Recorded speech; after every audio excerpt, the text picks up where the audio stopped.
let's talk for a minute about jump scares. I know I've probably gone over this maybe several times, but it bears repeating because some of you will think this is splitting hairs, but it helps to know why they are as stupid as they are. It helps to know, it helps you to understand how cinema works, how the human mind works, and how you get invested in a movie, like a horror movie or a comedy, stuff like that. Jump scares are the lowest form of horror. They're the equivalent of the pie in the face of comedy. It's what you do. It's the basis level of fright. Okay, it's the mark of extraordinarily weak storytelling. When you can't think of something scary to do, when you can't think of a good way to set an atmosphere, you simply have something very quickly lurch out at the camera, accompanied by a absolutely deafening, or at least deafening in contrast to the very quiet action of what's going on in the scene. All of a sudden, there's a huge orchestra sting, and you leap out of your seat, and you're like, oh my god, that was scary. Here's the thing, though. It's not scary. It's startling. That wasn't scary. That was startling. That's not horror. That is me just grabbing your ear and yelling into it very loudly. That's not horror. That doesn't take any talent. Now, that's not to say that jump scares don't have their place. They do, because the pie in the face is funny. You know, it's funny watching someone get humiliated. It doesn't take any talent to throw a pie in the face, but it's funny. You know, I can't deny that, you'd get a laugh out of seeing that.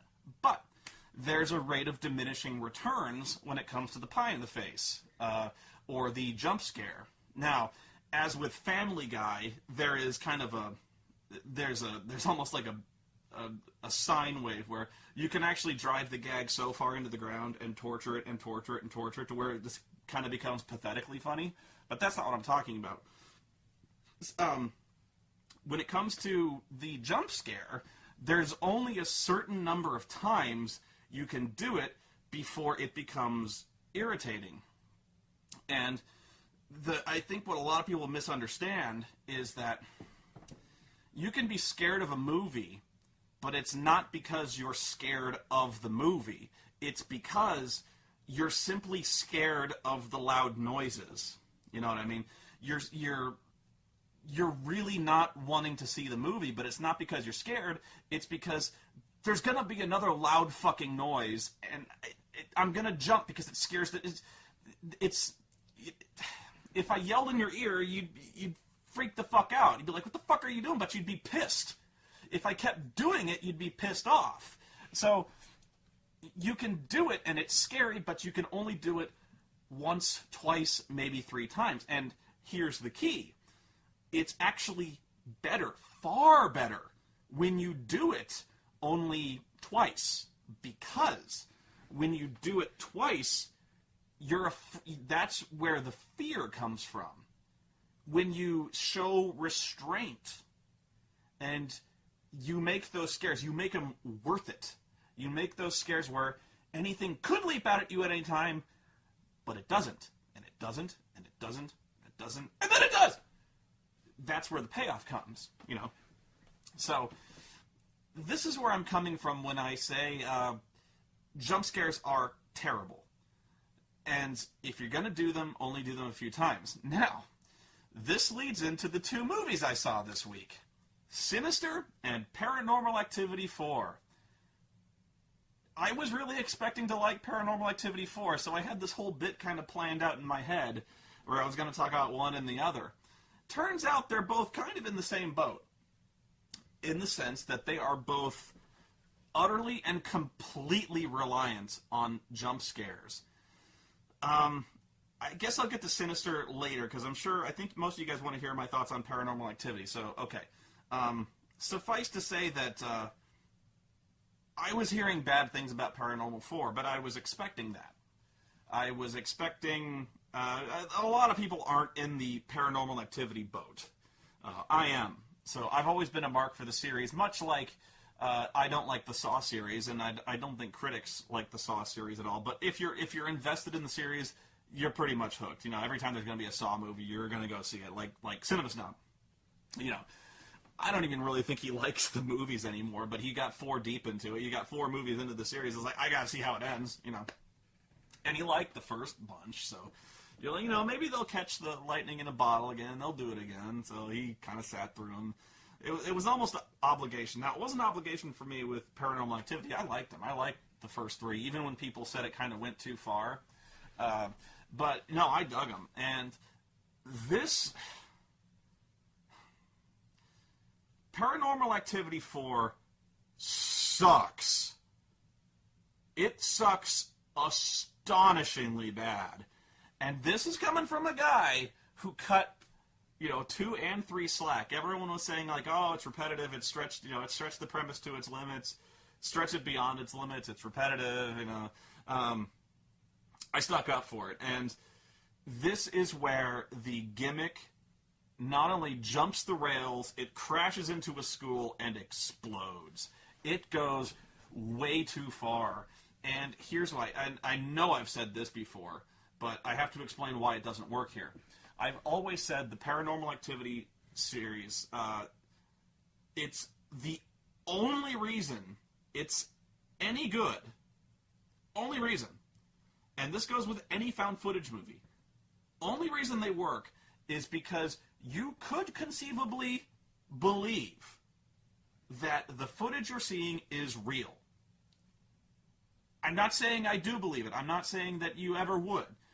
I'm saying you could see in this reality videos hitting the internet that are, like, you see this shit and you're like, oh my god, did that, like, you could, there's enough to hang your disbelief on that you could see something like this happening. I'm digging a hole for myself here. Like, now I'm saying it and I'm like, well, you'd never believe, you'd always think it was fake. I'm just saying, like, there's enough, it's grounded just enough in reality to where it's played straight. It's not played like a movie. I guess I'm making some sense, but probably not. But I'm just saying, you look at this and you're like, this doesn't smack of Hollywood. This doesn't seem like it was scripted. I could see this, these people were reacting like I would think they would react, and even some people disagreed. I'm always on team Mika. I'm on team Mika because nobody liked him, but I was like, I am him. Yeah, and I was with it for 1. I was with it for 2. I thought 3 was where it started to lose me, and I like 3, but it got to the point where 3 is based on these old VHS tapes that they found in the basement, and then they were stolen all of a sudden. And then we see the movie, which is these VHS tapes. And that's always one of the biggest problems in found footage movies is who found the footage. And 3, there's no answer to that. Like, okay, these VHS tapes got stolen, but one presumes it was by the bad guys or the cultists or whatever you want to call them in 3. So I'm like, how the fuck did these take? Like, who edited this footage? Who released it in theaters? Because even Paranormal 1 and 2, you could kind of see, like, you could kind of believe that these guys, like the police or some documentarians or something like that, they got a hold of these tapes and they put them together and they're like, this is fucked up. Just watch this and, like, this could be proof of the paranormal. Like, if you were to see that, you're like, wow, that's fucked up. But 3, it's like, like in 1 and 2, they thank the families. They give their condolences to the families. They thank the police department for making the records available. They go on and until the credits roll, it's presented almost like a memorial to these dead people. And that's what I mean when I say they play it straight. They thank the press. They thank all these, and they're like, we have nothing but the deepest sympathies for the families here. We're just trying to figure out what happened. And so that's where I'm coming from when I say it's kind of real. 3rd movie, they throw it out the window. They're just like, yeah, there was VHS tapes, and for some reason you are now seeing them.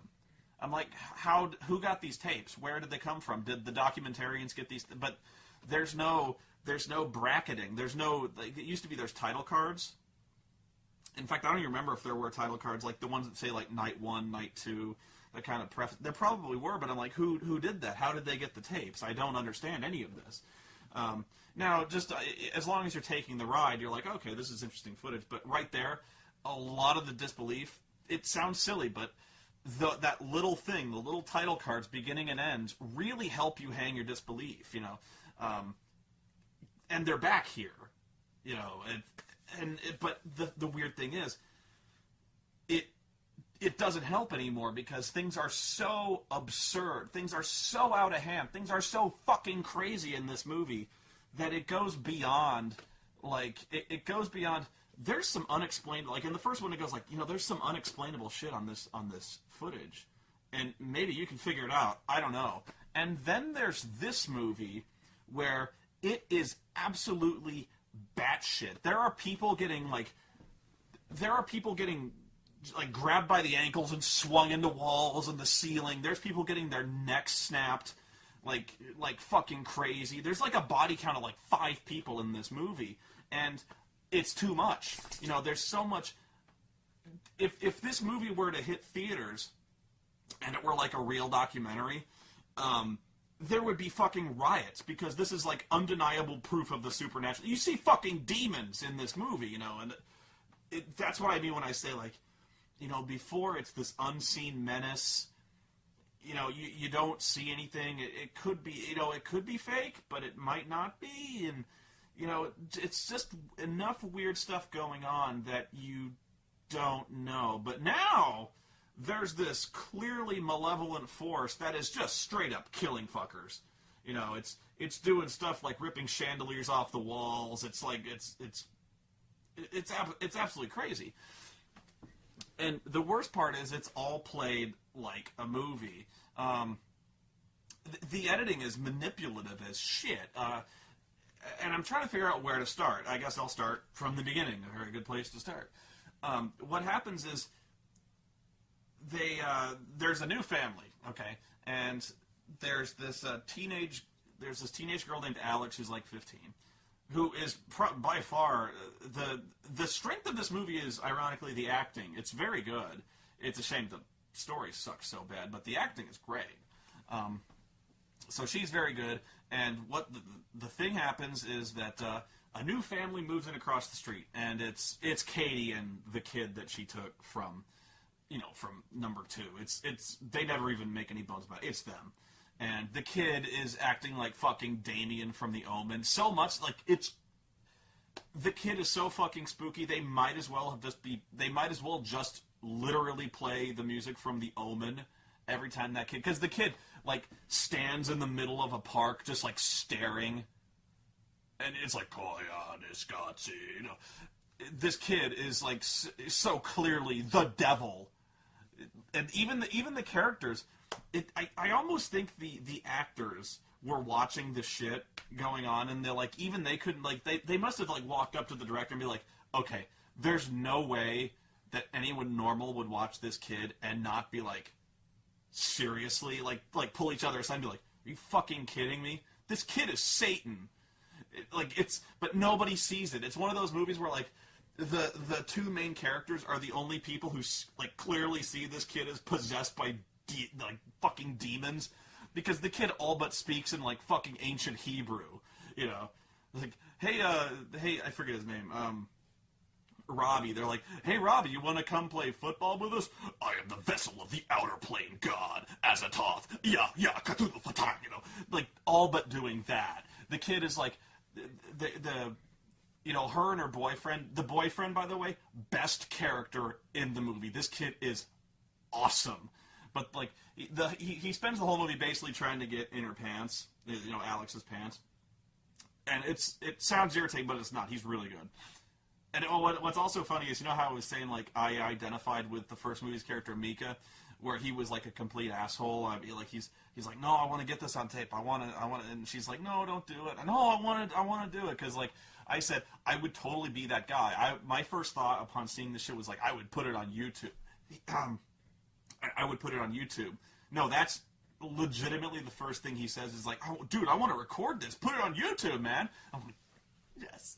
So, I love that. Anyway, so he's trying to find excuses to go on walks with her and stuff like that, and he's like, "Oh, you got a playground out here, right? Well, why don't we go up to the treehouse, where the little kid is?" And so he goes to the treehouse, and of course, for some reason, they got a fucking camera on him.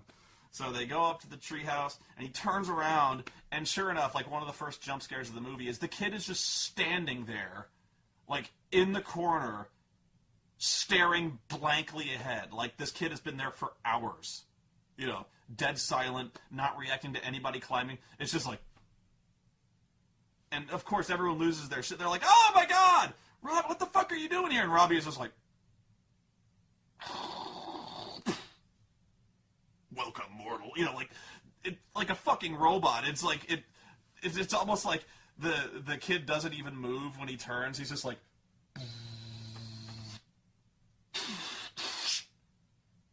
organic life form identified.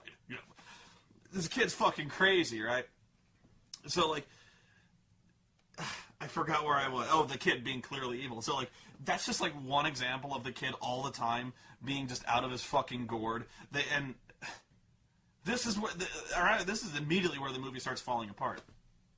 So, the weird shit hasn't even started happening yet. And then, across the street, there's ambulances in front of the neighbor's house where Katie is.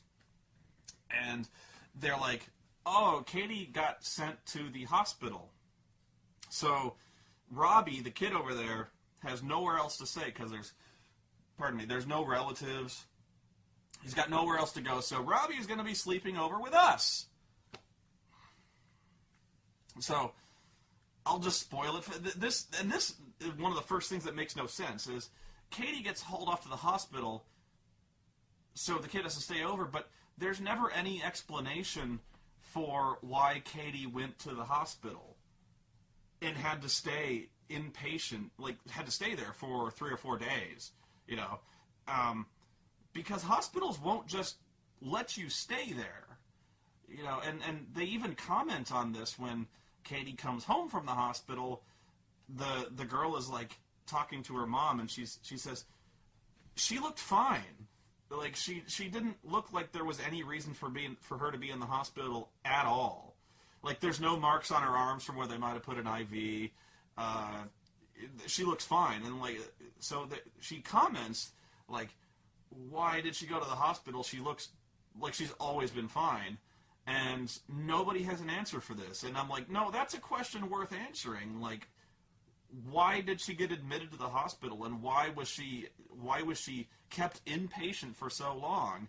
Because that strains credulity of everyone at the hospital, and you never get to see what happens on her end, and it's silly. Much less why Robbie would stay over for so long, why nobody, I don't know. So yeah, the kid just acts bizarrely the whole time. Like the kid comes over and says hi to their kid, and like it's this really weird vibe between them where like he kind of shuffles over and then like holds his hand out, like, "I understand this is how you mortals greet one another." Like really, and the parents are the most maddeningly. This is like where. One of the biggest and worst cliches, and I'm going to say those words a lot, one of the biggest and worst cliches in horror movies are the idiot parents. You know what I'm talking about? Where clearly fucked up shit is happening in the house, but the parents are the only ones not to see it. And even when the kids try to explain to the parents that there's fucked up shit going on, they either don't listen or they conveniently interrupt the people before they can explain, or something, but they never listen. They chalk it up to their imaginations or stress, or just before they're about to show them what's going on, something else happens and they get pulled away. Like the phone rings and the kids are like, "Damn it, I was going to tell them too." This is that turned up to 11. These are the dumbest parents. Okay, maybe not. I could probably come up with an example and give it an hour to think, but these are among the top 2 dumbest parents I've ever seen in a movie.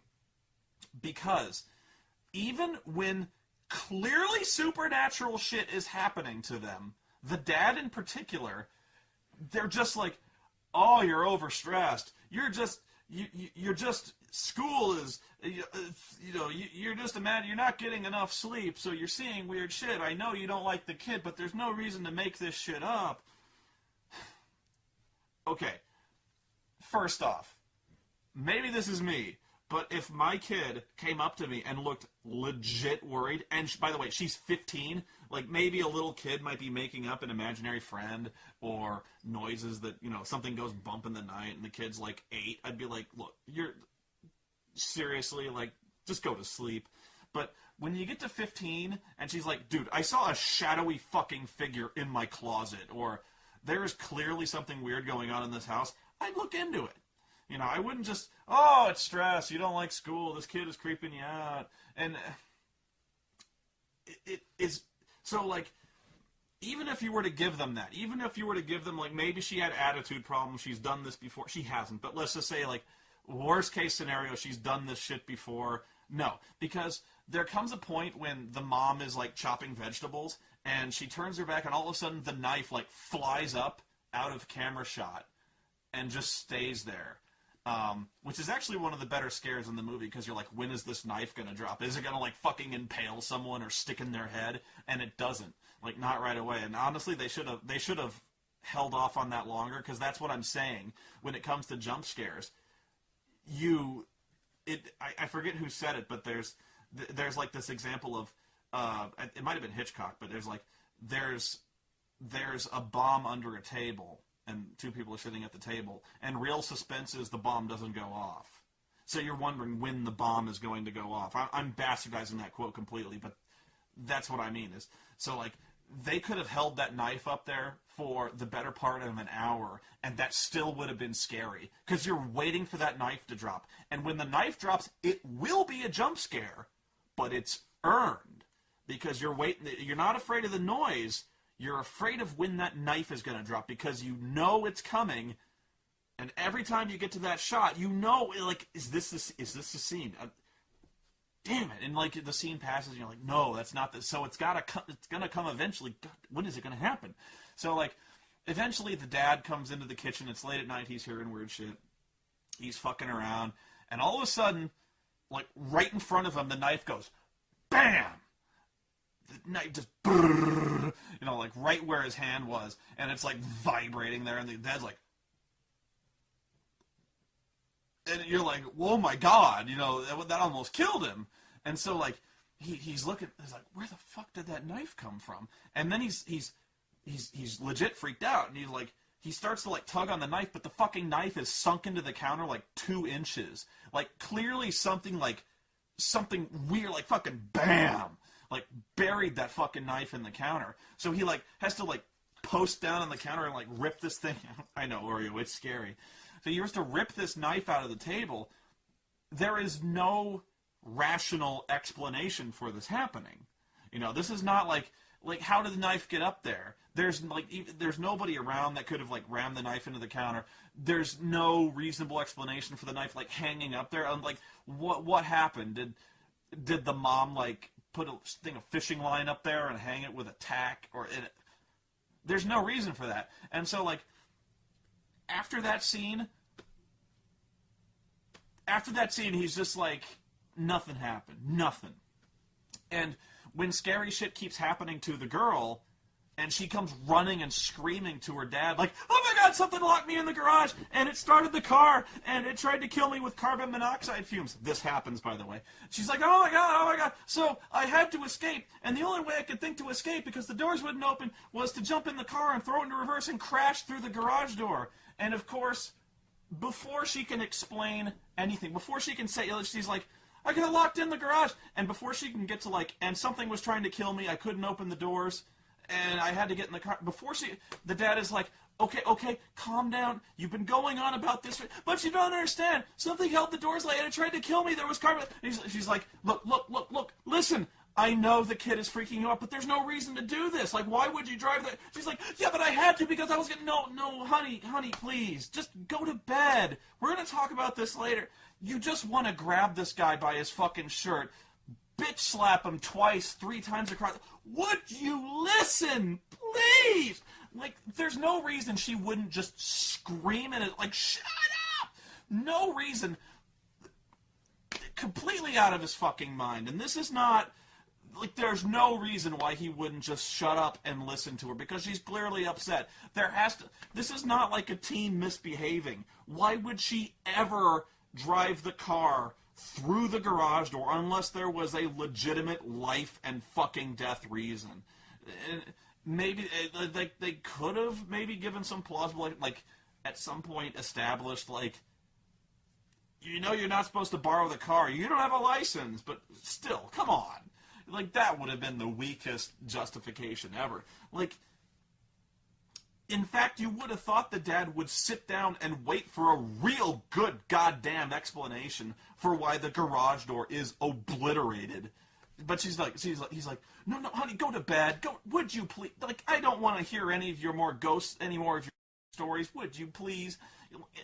Why does he keep interrupting her? This makes no fucking sense. Especially since she has it on tape.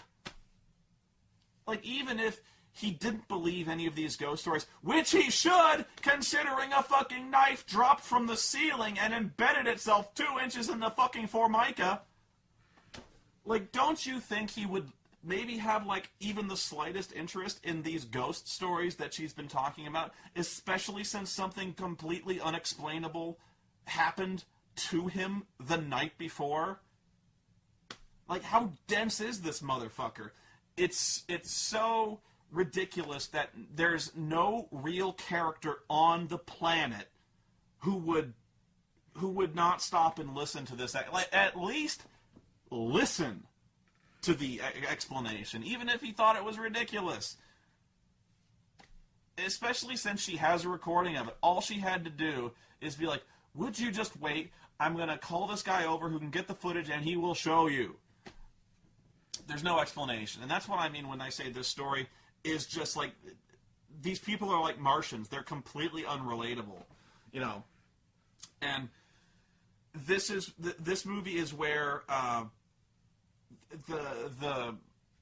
the omnipresent recording just completely fails.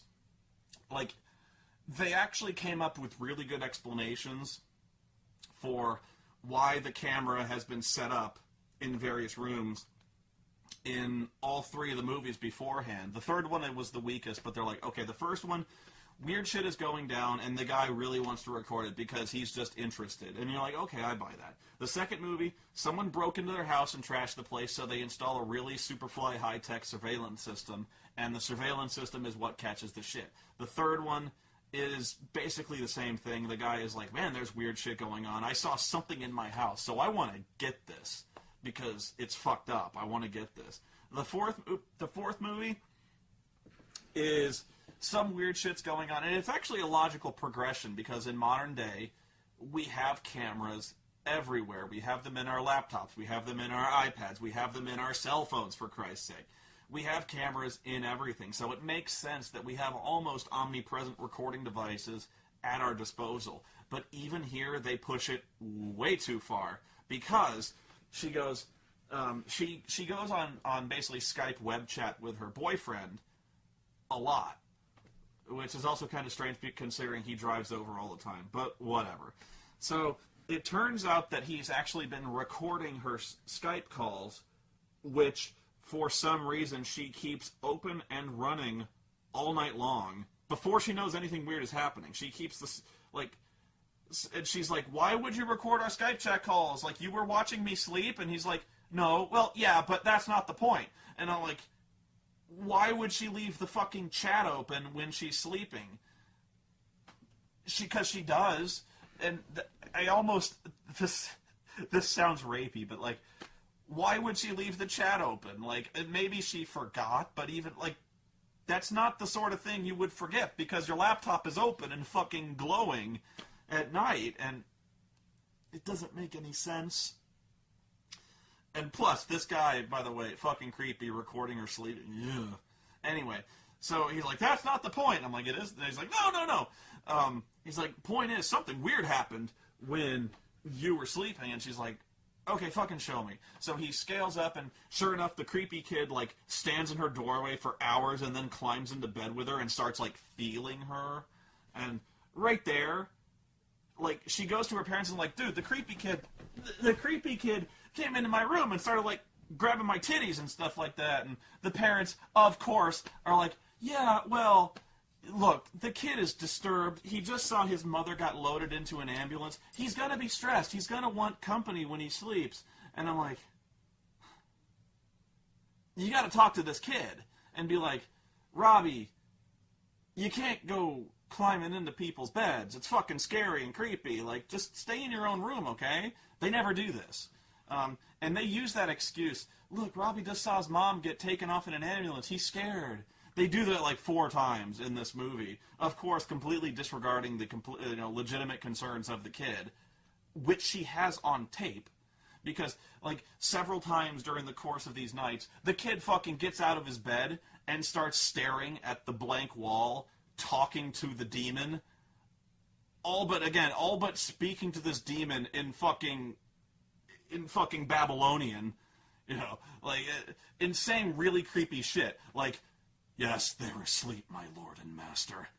They are completely oblivious to your greatness. Soon, the eighth portal to hell will open, and you will come and subjugate these feeble mortals, sitting on a throne of blood. Like, this fucking shit happens. She has it on tape, or she has it recorded, and she doesn't show them. She doesn't show them, because I guess I wouldn't show them either, because they'd be like, oh, he's fucking scared. Her mother just got loaded into an ambulance. We all talk to imaginary demons when we see that. I did. Back to the recording, where this thing completely falls apart. So, this weird shit keeps happening. She sees it happening on the recorded hard drive, and she's like, shit, this weird stuff is happening all over the house. So, can you set up... I know it was a scary movie. She's like, can you set it up so every laptop in the house records continuously, because I need to see this? And I'm like, no. Don't believe it. Because not only, like, conveniently, there are like 5 laptops in the house, and really good ones. They have a throwaway line in there to explain why there's really good laptops all over the house. There's one in her room. There's one in the kids' room. And they're like, why do the kids have such a good laptop? And she's like, oh, well, when I got a new one, I had a really good one before, and so they got my hand-me-down. There's a laptop in the kitchen because the mom likes to have a laptop open so she can look at recipes. I'm like, no.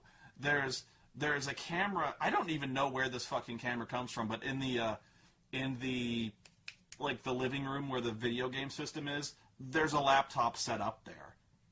And, like, there's like 5 cameras, and not counting the cell phone camera, the laptop that she brings with her that has the Skype chat, and the actual camera that the boyfriend carries around.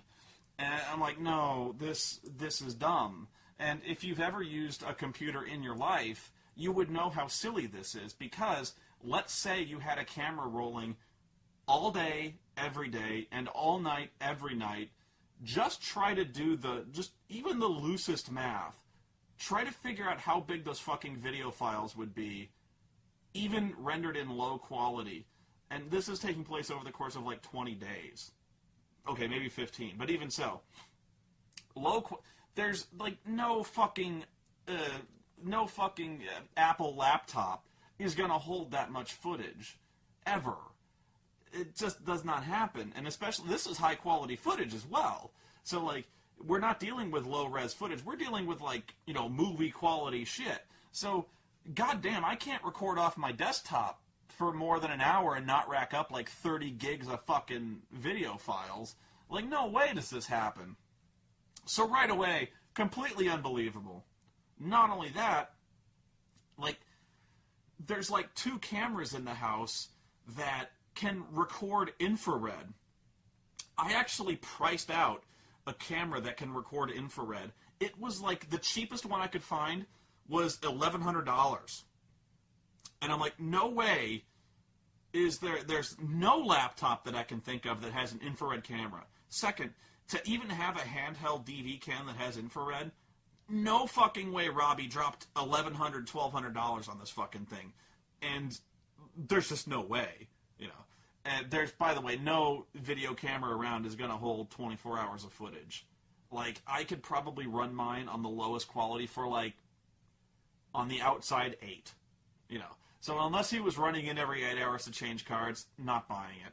And again, even in number 3, that really stretched it because the most you can get out of a VHS tape is 6 hours if you have it on the lowest quality. So I think they actually did establish that he was legit every 6 hours changing the tapes. But there's also this weird thing, and I have no idea if this is true or not. It probably is.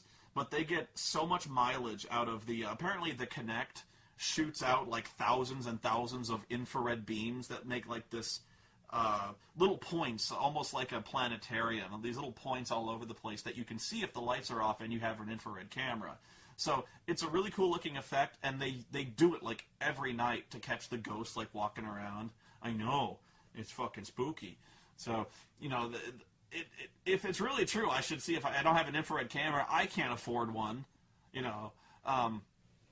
I actually have one on my wish list. I'm like, I am never going to buy this because when will I ever use it? So like, you have to wonder why this kid is like, I need an infrared camera because I need to watch my girlfriend sleep or some shit. I don't know. So, yeah, it's completely unbelievable. Oh, the demon. This demon is so fucking weird now. Its motivations are completely out. For some reason, the demon has consistently been shown that it's able to disrupt electronics because the camera will start to fail. Like in the previous movies, the camera will fail, the TV will start going to static, the lights will flicker on and off, and yet when this happens in the house in this movie, the laptops stay on. The laptops keep recording, and I'm like, well, why did the lights go out and the laptop stayed on? And you're like, well, maybe the demon wanted to be seen. No, it doesn't, because weird shit starts happening, and the kid goes into a room, you know, like a fucking chandelier falls, and the kid is like, Toby doesn't like you watching us, and then runs off, you know. And I'm like, well, if Toby doesn't like you watching them, why doesn't Toby take his fucking ethereal hand and close the laptops? Why doesn't Toby, like, grab up the camera that's watching him at all times and smash it against the fucking wall? There's no reason why it wouldn't if Toby don't like being watched. And it's not like Toby has anything to fear, which leads me to my next point.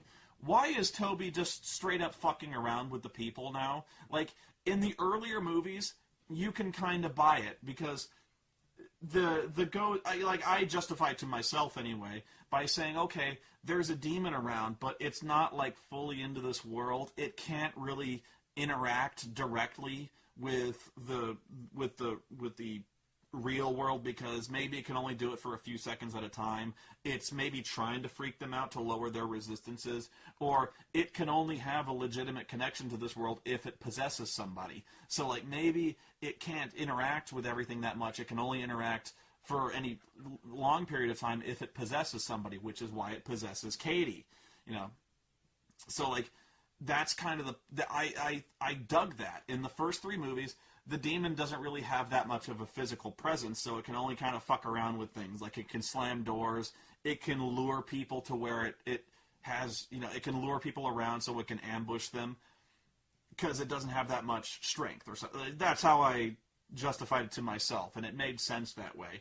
In this movie, we have long ago established that Katie has been absolutely and uncontrollably possessed by this demon, because twice now we have seen Katie just outright straight up thug fuck up people, like when she fucking hurled Mika across the room ass first into the camera, when we saw Katie fucking Shoryuken the girl from the second movie, like right through the fucking ceiling. You're like, Jesus Christ, this demon has made her like some kind of fucking Wonder Woman. So like, why? I gotta backpedal a little bit. This is another thing that fucking just infuriated me. Okay, in the second movie, it's established that there's the whole witchcraft thing. What the demon ultimately wants is the firstborn male child of the family, because there's some kind of deal with Satan that kind of went on. So the demon wants the first male-born child, and the kid's name is Hunter. Okay, so the entire second movie, the demon is trying to get a hold of Hunter, and it ends with Katie doing the Shoryuken and taking the kid and leaving, you know.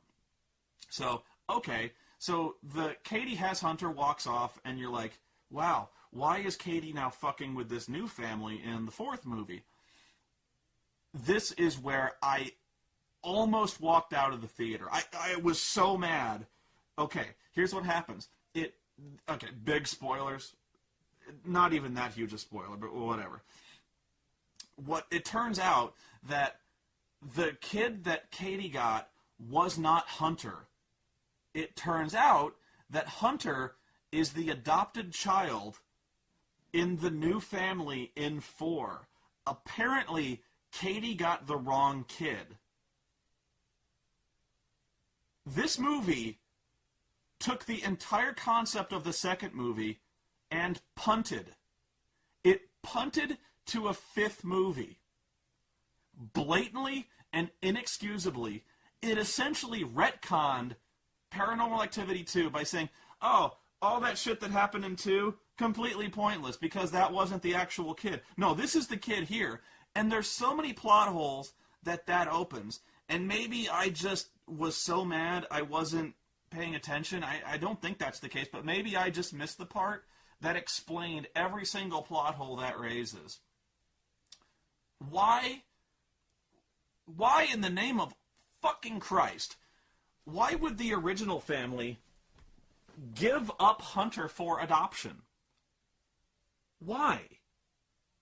It doesn't make any sense considering they have a kid and that kid is named Hunter.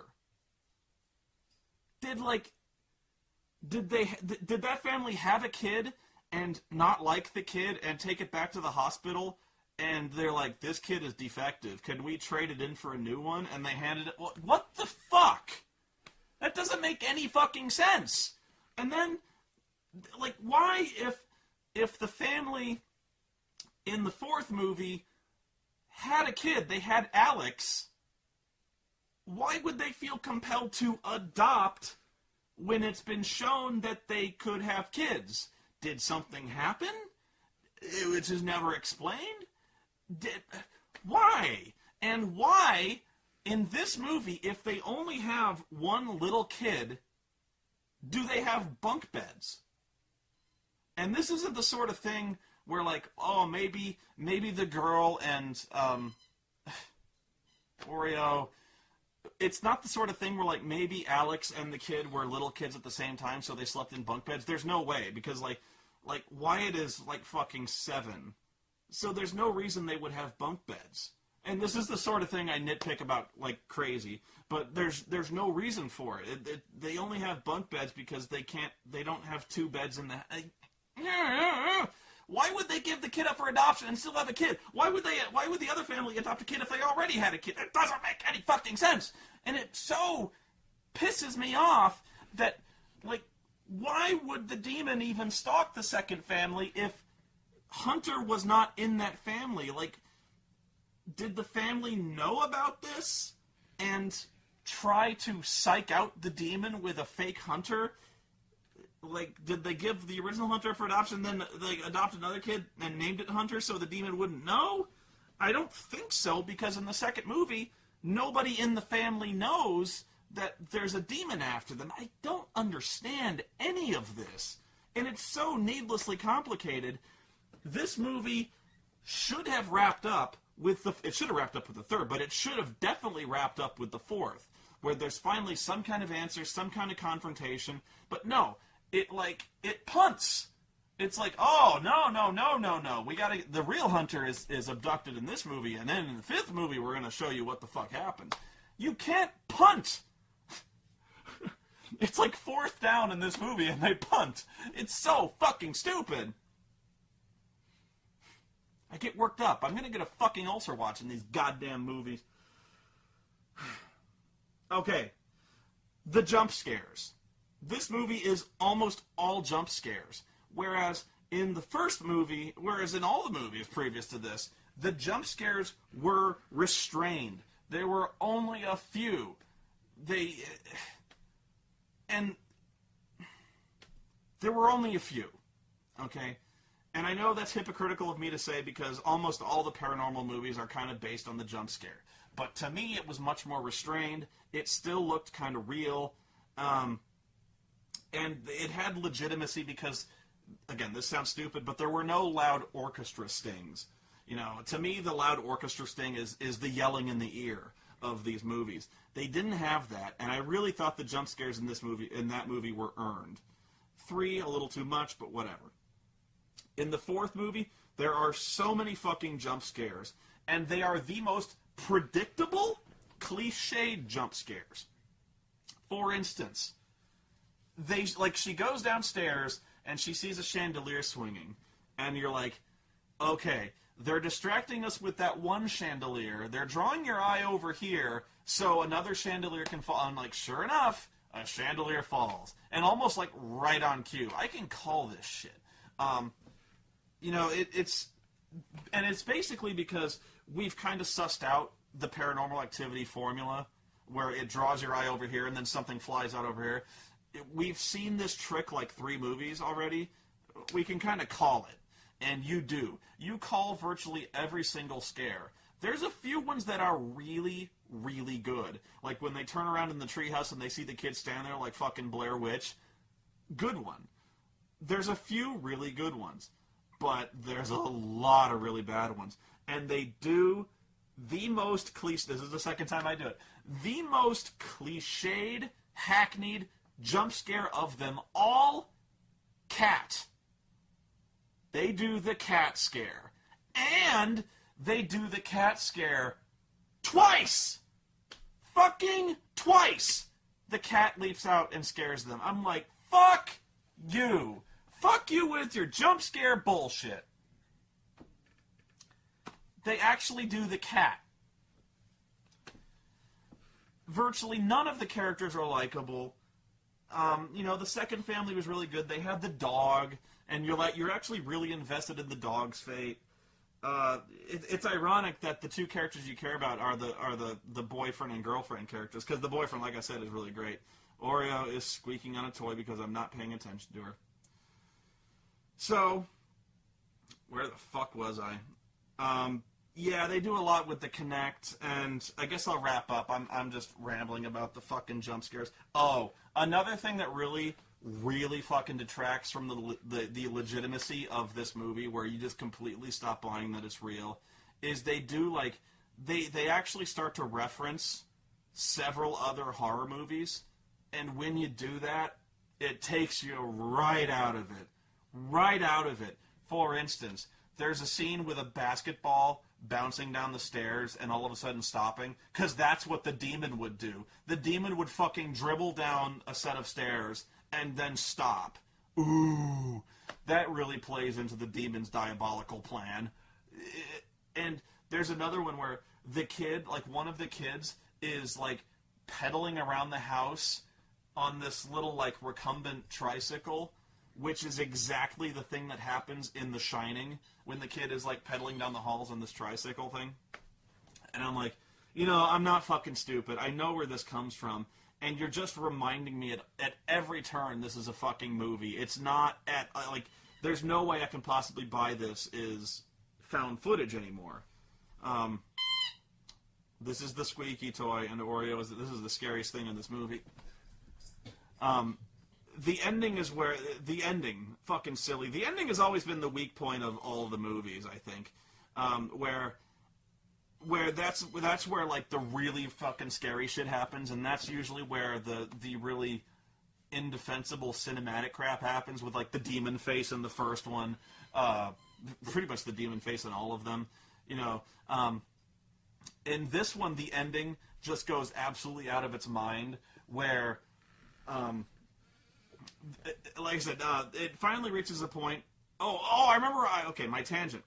I was going on about why if the demon was weaker before until it possessed Katie, it has now possessed Katie in the 4th movie. We have established that Katie is like this superhuman possessed entity that can Shoryuken you so hard it fucking kills you. Okay, this has been established. Why in the 4th movie, if Katie wants this kid, why does she not immediately, like from frame one, fucking pump kick the door open and start snapping necks like Steven Seagal? There's no reason why she wouldn't. From fucking frame one. Like, if she wants this kid, she could go in there. She's fucking invulnerable. She would, and even if she's not, like, if she could be legit killed, she would take this family so by surprise. It's clear they're not armed in any way. She could walk in there and just fucking brutalize this entire family, and there's no reason why she couldn't. And ironically enough, in the third act, that's exactly what she does. She essentially just walks in the house and fucking murders everybody. And I'm like, okay, what took you so long? Why would you do this thing where fucking Toby is like dribbling basketballs, playing Connect late at night? And they try to explain it where like, oh, they have to make Hunter ready for his possession, for his final absorption into the cult. And like, well, why doesn't Katie just kill everybody, abduct the kid, and then indoctrinate him into the family over there? Like, why doesn't she just kill everybody, pile them into a car, and move somewhere else where she could have full 24/7 access to them? And it makes no sense. So I was actually really happy when Katie just was like, fuck it, I'm a fucking demon, and starts killing everybody. And so, what is the fucking dumbest thing that the kid can do when this starts happening? She goes, like, she's out of the house when all this happens, okay? And so she's like, she comes home and she finds her boyfriend with his head fucking twisted around. And so she's like, oh my god, Hunter's been kidnapped. So she goes out and she sees Katie walking into this house, or her house across the street. And so, what's the dumbest thing she could possibly do? Instead of calling the cops? No. She chases Katie across the goddamn street and runs into their house. And she dies. Big shock. Because when she gets into the house, Katie goes full fucking demon on her and kills her. Da-da-da-da-da-da. Like, how fucking dumb are you, girl? Call the cops. Ninjas, TV, demons, cops. And I'm not saying like, oh no, she had to get Hunter right away because, like, she didn't have time to cops. Bullshit. What's she gonna do? She's 15 years old. What's she gonna? You've seen her boyfriend with his head fucking twisted. What are you gonna do? Because you've seen this fucking demon like throw shit all over the place. Your parents are fucking dead. Like, what are you gonna do? You call the cops, you get him out of here. She's not going anywhere. She's in the house. And even if she piles in the car, you can find her. The cops are very good at finding people with a helicopter. It works out great. So, goddamn, retarded. And this is like, even when she goes in, she sees her dad being like run through the house by this invisible fucking force, like being ping-ponged across the walls. Like, this demon is just slamming him left and right, and eventually like, fucking kills him, and they disappear into this room, right? And like, even then, like, she has a chance to get out of there. There's no fucking she has to realize, like, oh my god, I stand no chance against this bullshit unless I have a cross soaked in olive oil. First movie, psst, bullshit. And where it gets, I keep saying this too. Oreo, go get your sweet. And the worst part of this scene is she tapes it or she records it. How? She has her camera phone out, and even when her parents are getting murdered in front of her face, she has her camera phone out, and she runs through the house, and even when Katie fucking goes demon face on her, camera's still out. She's in mortal fucking danger. She's smashing a window to get out of this house. Camera phone in her left hand. The first question you have to ask in a found footage movie is, why are they taping it? The second question is, how are they taping it? The third question is, when the shit starts to go down, why don't they put the camera down? I actually started writing a screenplay, and before I realized how cliche this whole thing has become, I started it out as a found footage movie. It is no longer a found footage movie, this thing I'm writing. And the reason is, when people start to die, cameras are off. You know, when it depends a little bit, but like when people start to legit die, like straight up just get murdered, like Steven Seagal neck snapping, or like people are in danger, knives start getting thrown around, the cameras should go off. The police really should be contacted, or somebody needs to be called in on this shit, because this is fucking insane. So like, I can appreciate her wanting to document this, but when the parents are getting killed right in front of her, you throw the camera down. You call the cops, you know. So, in the screenplay I was writing, same problem. Shit starts getting real, and this is even a case where they really would keep the cameras rolling, because in this movie it's like a laboratory experiment. They're doing an experiment, and it's important they tape them 24/7. But when people start dying, it's time to call the cops. You know, the experiment is over. You know, you would not keep taping this unless it was for legal purposes. But like I said, people are dying. It's over. You know, there's no reason you wouldn't drop the phone. And not only does she not drop the phone, it's perfectly stable. It's on like a fucking Steadicam. She has all the shots perfectly framed at all times, even when like the fucking demons have surrounded her. There's more than one now. In fact, there's like a fucking 1,000 of them. But whatever. That last shot in the movie is really weird. But like, you throw the fucking... Oh, there's another one. This was hilarious to me. Okay, she's in the garage, and the demon traps her in the garage. It fucking slams the garage door shut. It somehow holds the other garage door shut that leads back into the house. It turns the car on and starts to fill the room with carbon monoxide. Okay, and you're like... So she's in big trouble, and the reason there's a camera on her is because she's on a video chat with her boyfriend, and she's carrying the laptop around, okay? Fair enough. So when the room starts filling up with the carbon monoxide, she puts the laptop on the floor. I'm like, okay. Then she starts to try the door. The door is closed. So then she's like, I gotta get in the car. So she runs past the laptop, and on her way past the laptop, she spins it around. She spins the whole laptop around to look at the car. I laughed so hard at that. Bullshit. Fucking bullshit. I was like, she's in mortal danger. She's trapped in a room that's filling with poison gas. She turns the laptop around to look at her. Oh my God, have you spent the last shred of suspension of disbelief this movie series ever had? Wow. So dumb. So amazingly dumb. This is what I'm talking about when I say there's no way you can believe this. There's none. It's a straight up slasher movie. It's a slasher movie from this point on. And maybe you're okay with that, but the thing is that the formula established in the Paranormal Activity movies only works so long as you believe it's found footage. It is no longer found footage. And this is the last real problem I have with the movie. I will stop here on this movie.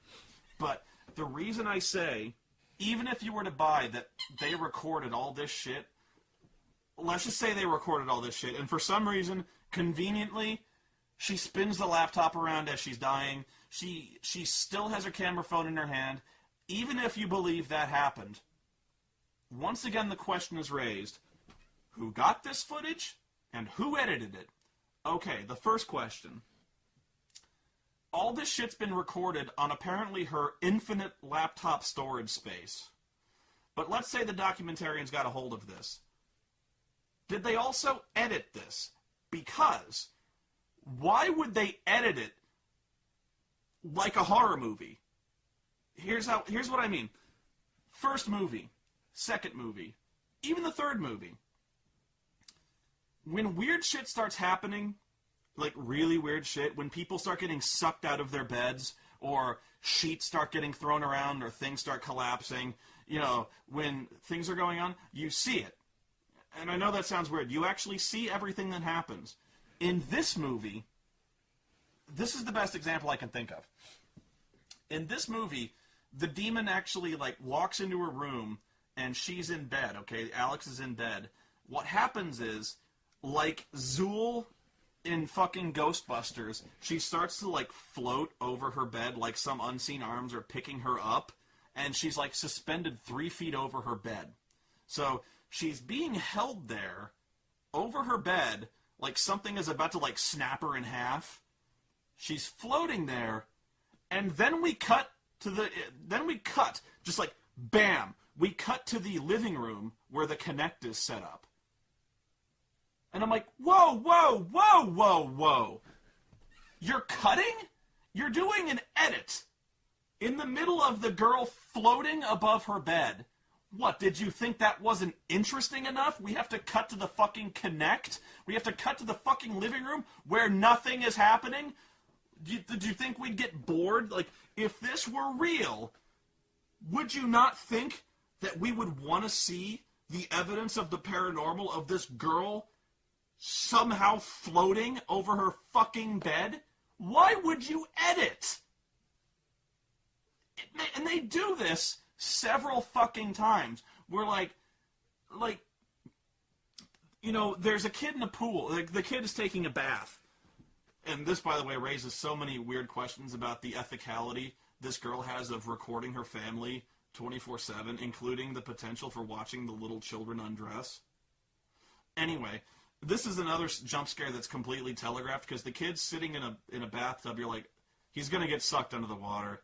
He's going to get sucked. Yep, there it goes. He's sucked under the water. This is another huge plot hole. The mom is giving the kid a bath. So in the middle of the bath, she's like, wait a minute, I need to go downstairs and get something. Bullshit. Bullshit. Like, unless this mom is the worst mom ever, you never leave a kid as young as that in a pool or a bathtub alone. Never. Never. Never, ever. My mom didn't leave me in any sizable body of water until I was like fucking 16. Now, was it too much? Yeah. You know, it was over much, but she wanted me safe. If I was fucking 6, no. I was never alone in the pool. I was never alone. I was never alone in the pool. I was taking my own baths, I think, but, like, she would check up on, like, I don't even remember, but my point is, like, if she was giving him a bath, okay, if she was doing that, she should never leave the kid alone. It would never happen. Goddamn. Never I can't even remember if my mom was giving me baths at that age, but if she were, no. In fact, given how paranoid she was about me drowning, she probably did. But, you know, at some point I started taking showers, you know. And, you know, honestly, actually, I think by that age I might have actually been taking showers. I wasn't taking baths. But, like, shower, she'd let me go, you know. But, yeah, if there was a bath, any kind of sizable, no. But, where was I with this? I keep going on tangents. Oh, the editing. So, like, the kid gets sucked under the water. He's not, like, whatever it is not letting him surface. He's down there for 20 seconds, 30 seconds, 40 seconds. But before we get to 40 seconds, actually, like at 20 seconds, we cut. We cut down to the kitchen where we see the mom, like, getting a sandwich. And I'm like, okay, they're establishing that the mom is nowhere to be seen. We cut back to the bathtub. It's like 30 seconds now. Then we cut back to the kitchen where she's still making a fucking sandwich. I'm like, you know what? Point made. She's a bad mom and she's making a fucking sandwich. But, like, why would we not stick with the paranormal? Why would we not watch the Paranormal Activity that's going on? And this happens, like, virtually every fucking time we see anything weird happen in this house. In the middle of it, we cut. Not only that, sometimes we don't even go back to it. This is a perfect example. Alex is floating over her bed. We cut to the family room. where nothing is happening, and then we cut to the next morning. We cut to the next morning where Alex is once again laying in her bed. What the fuck? Did you not think we'd be interested to see how she got down? Like, okay, I know it's implied she gets down, but this is Paranormal Activity. We would like to maybe see the paranormal activity this movie speaks of. In the first movie, in all the movies previously, we see it. Like, if Katie got sucked out of the bed, we see where she gets sucked off to. That came out weird. We see where she gets pulled to. We see Mika, like, grab her and pull her back. We see the paranormal shit happening. I don't know why the fuck you would... The only reason you would edit it is to make it, like... is to make it a horror movie. Where it's completely artificial now. So, that's where I'm coming from. Like, as soon as I say there's any artifice going on with these movies, movie's out the window. Movie is done. There's no... Why would you ever watch this? Because it's boring, it's slow, it's completely predictable, and there's no believing it. There's no way to believe any of it. There's no way to... It's over. It's over. The series is over. So the series is once and firmly dead.